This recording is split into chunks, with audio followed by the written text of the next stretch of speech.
এভাবে বলতেছে উইকেট একটা পালাইছি, আরও উইকেট পালানোর পরিকল্পনা নিতেছি। যে নিহত এমরুল ইসলাম আর চাচাতো ভাই গত নভেম্বর মাসের 8 তারিখ জুম্মার নামাজ চলাকালীন অবস্থায় তাই মসজিদের ভিতরে সংঘবদ্ধভাবে তারা নৃশংসভাবে তাই হত্যা করছে।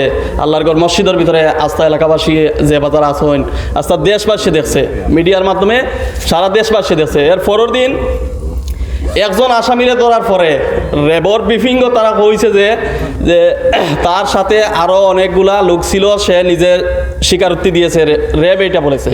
আপনারা সবাই মিডিয়ার মাধ্যমে দেখেছেন। এরপর থেকে এখন পর্যন্ত তারা বিভিন্ন রকম হুমকি দামকি আমাদের ফ্যামিলিদেরকে দিচ্ছে, বাট কোনো আসামিকে গ্রেফতার করা হচ্ছে না। আমাদের আজকের এই শান্তিপূর্ণ মানববন্ধনের মাধ্যমে আমরা প্রশাসনকে জানিয়ে দিতে চাই, যদি আমাদের ফ্যামিলির উপরে অতর্কিত আর কারো উপরে হামলা করা হয়, কাউরে হত্যা করা হয়, এটার দায়ভার আপনারা নেবেন, প্রশাসন আপনারা নেবেন। আপনারা যেইভাবে একজন আসামিকে গ্রেফতার করে বসে আছেন, এইটার দায়ভার এই দেশ নিবে, এই সরকার নিবে। এখন আমরা নিরাপত্তাহীনতায় ভুগছি। এবং এই যে বনগাঁও গ্রাম, এই গ্রাম নিয়ে আমি দুই একটা কথা বলি। এই গ্রামের অনেক ঐতিহ্য আছে, এই গ্রামের যত মানুষ আছে সবাই পুরা বিশ্বের মধ্যে এমন কোনো দেশ নেই যারা সুনামের সহিত এই গ্রামের একজন দুইজন মানুষ নাই। লন্ডন বলেন, কানাডা বলেন, পুরা ওয়ার্ল্ডেই এই গ্রামের মানুষ সম্মানের সহিত বসবাস করে। এখন কিছুদিন যাবৎ এই সন্ত্রাসী যারা এইখানে সন্ত্রাসী কার্যক্রম চালায়, নেশা, সব ধরনের আমরা শুনি, সব কিছুই এইখানে হচ্ছে এই গ্রামে। আপনারা প্রবাসী যারা আছেন এইখানে সবাই আপনাদের কারো ভাই, কারো ভাতিজা, কারো চাচাতো ভাই, আপনারা এদিকে একটু দৃষ্টিকোণ দিবেন যে যাতে এই গ্রামের যে সুনামটা ছিল এইটা সম্পূর্ণ বিপরীত হয়ে গেছে। এই বনগাঁও গ্রামের যে সুনামটা এতদিন আপনারা বজায় রেখেছিলেন তা এখন খুবই পুরো উল্টো হয়ে গেছে এই বনগাঁও গ্রামের পরিবেশ। আপনাদের কাছে আকুল আবেদন রইল, আপনারা এটা যারা এলাকার মুরব্বিয়ান আছেন অথবা প্রবাসী যারা আছেন, আপনারা এটা কিভাবে এই এলাকাকে আবার আগের পরিবেশে নিয়ে আসবেন। এই যে আমার চাচাতো ভাই এমরুল ইসলামকে আল্লাহর ঘর মসজিদে নৃশংসভাবে তারা সংঘবদ্ধভাবে হত্যা করেছে, এইটার বিচার আপনারা করবেন, দেশবাসী করবেন। এবং আরও যারা পলাতক আছে, যারা শুরু থেকে শেষ পর্যন্ত এখন পর্যন্ত বিভিন্নভাবে আমাদেরকে হুমকি দামকি দিচ্ছে, আপনারাও ওদেরকে দেখবেন, আইনের হাতে তুলে দিবেন। আর আইন শৃঙ্খলা বাহিনী আপনারা একটু জোরালোভাবে যারা পলাতক আছে তাদেরকে গ্রেফতার করুন। আমার এইটুকুই বলার। বাদবাকি আমার চাচাতো ভাইয়ের জন্য সবাই দোয়া করবেন, আল্লাহ তাআলা ওনাকে যেন বেহেশত নসিব করেন, এবং ওনার ফ্যামিলির জন্য দোয়া করবেন। ওনার একটা 2.5 বছরের বাচ্চা আছে, এই এতিম বাচ্চাটার জন্য আপনারা দোয়া করবেন।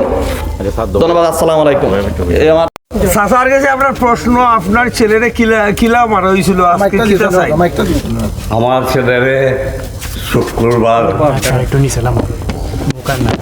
শুক্রবার আগে আমার ছেলেরে পড়ার সাথে সাথে তার বাচ্চা আছে লগে ওই তারে আতর করে লোলার সাথে সাথে আমি মসজিদের বাড়িয়ে দেখছি 5-6 মানুষে আমার বাচ্চা শিক্ষা দেয়, আর 5-6 মানুষের তারা 2 রাখছে, আর রাশেদে কলা গাছের মতো ব্যবহৃতেছে রুশের। আমি চাই ওদের ফাঁসি বিচার চাই, আমি আইনমুক্ত অবস্থায়।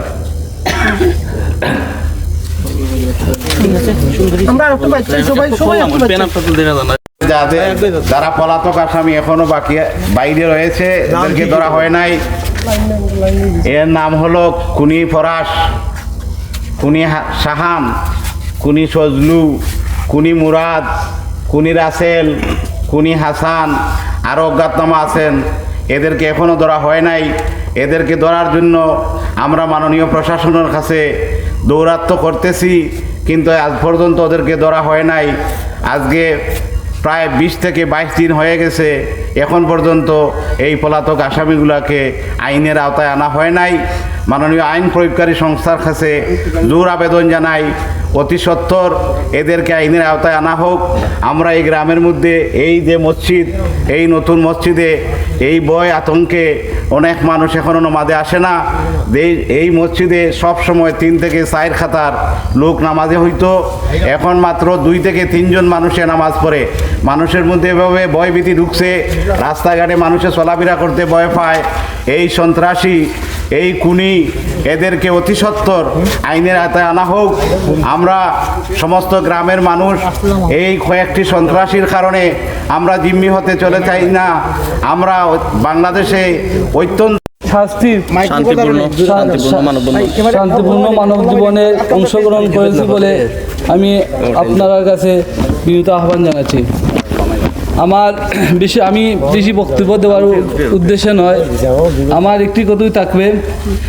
আজ থেকে বিগত 20 থেকে 22 দিন হবে যাবৎ আমরা গ্রামের পূর্বপাড়া এটা জামে মসজিদে আকাঙ্ক্ষিত মর্মান্তিক একটা দুর্ঘটনা ঘটেছে।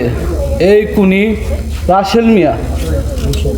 রুশেল মিয়া উনি সঙ্গী হল নিয়ে আরও উনাকে এমনভাবে অত্যাচারভাবে চাকু দিয়ে মারামারি করে উনাকে জীবিত অবস্থায় দুনিয়া থেকে বিদায় করেছেন।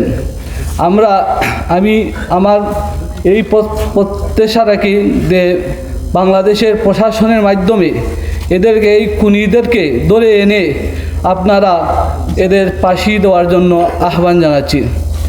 আর পরিবর্তে সামাজিকভাবে একটা দাওয়াতী মানববন্ধন গত 2 সপ্তাহ আগে পূর্বপাড়া জামে মসজিদে অনাকাঙ্ক্ষিত একটা ঘটনা ঘটেছে, যা পূর্বে কখনো ঘটে নাই। তো এই ঘটনায় আমাদের সারা গ্রামবাসী আতঙ্কিত। তা আমার জোর দাবি, তদন্তের মাধ্যমে প্রকৃত খুনি ওইগুলারে বাইর কইরা গ্রেফতার করে সর্বোচ্চ শাস্তি নিশ্চিত করা হোক। এবং আমাদের গ্রামের পরিস্থিতি খুব একটা বালা নাই বর্তমানে, যেটার কারণে আমরা সামাজিক অবস্থায় খুব আতঙ্কিত আছি। আমরা চাই এমনভাবে একটা বিচার হোক যাতে অদূর ভবিষ্যতে এই গ্রামে আর কোনটা না ঘটে, ওটাই আমার প্রত্যাশা। আসসালামু আলাইকুম। আমি এমরুল ইসলামের বড় ভাই। ইমরুল ইসলাম খেয়ে যে মারা গেছে, আমার ছোট ভাই আমার বাইরে 7 নভেম্বর এই পূর্বপাড়া মসজিদ সন্ত্রাসীগণ কয়েকজনে হত্যা করছে। অতএব আমি প্রশাসনের আওলা লইছি, প্রশাসনের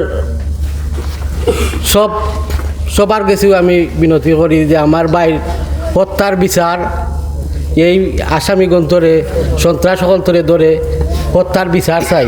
আমি ফাঁসি চাই তার কাছে, আমি প্রশাসন মহোদয়ের কাছে আমি ফাঁসি চাই যে আমার ভাইয়ের হত্যা যারা করছে এরারে ফাঁসি দিতা। আমি আর কিছু বলার নাই, আমি প্রশাসনের কাছে বিচার চাই। আর কিছু আমি কমার মতন আমার বাসমান কিছু নাই। মানববন্ধন আমার বাতিজা নজরুলে করছুন। আজকে যে মানববন্ধনটা হয়েছে, যে বাতিজা মারা গেছে সে গ্রামের মধ্যে 100 জনের মাঝে 100 জনের লগে একজন ছিল, খুব ভালো ছিল। যেদিন ঘটনা ঘটছে আগের দিন রাতে আমার সাথে তারা উকিল আছে, উকিলের সাথে আমার কুসুম নিচল এমরুলর আমি যেখান কইছি দেখ আল্লাহ জানেন। যাই হোক, যে শুক্রবারে ঘটনা ঘটছে যে আমি মসজিদে আসলাম না, আমি আসলাম এখন দাওয়াত। আমি মসজিদের মতলিও যে আমার উপরে তো দায়িত্ব আছে এটা। আমি সামনে নাই, আমি তো আর কিতাব খুঁজতাম না। আমার ছেলে আছি, আমার ছেলে প্রথম ধরছে আমার লেউ ভাইয়ে, বাজে ধরছে আমার নজরুলের ছেলে, এর বাজে ধরছে ফুরুকে, এর বাজে এসে আমার ছেলে আইয়ার দইরা সিলেট লইয়া গেছে। যাওয়ার পর মরার পর এর বাজে বাড়িতে আইছে, কিন্তু দেখা যায় ওর আমার ছেলে আসামি। শাস্তি যে আর করাম যে ওখান যারা এটা জড়িত, আমি তো এখানে আসলাম না, যারা এটা জড়িত আসলা এটা মানে সুষ্ঠু বিচারিত কি ওখানে আমার কথা। আসসালামু আলাইকুম। চাচার কাছে আপনার প্রশ্ন, আপনার ছেলেরে কিলা মারা হয়েছিল আজকে কিতা চাই? আমার ছেলেরে শুক্রবার প্রায় 3 শুক্রবার আগে আমার ছেলেরে জুম্মার পড়ার সাথে সাথে তার বাচ্চা আছে লগে ওই তারে আতর করে লোলার সাথে সাথে আমি মসজিদের বাড়িয়ে দেখছি 5-6 মানুষে আমার বাচ্চা শিক্ষা দিয়ে আর 5-6 মানুষের তারা 2 রাস্তা রাসেলে কলা গাছের মতো ব্যবহৃতেছে রুশের। আমি চাই ওদের ফাঁসি বিচার চাই আমি আইনগত অবস্থায়। আমরা সবাই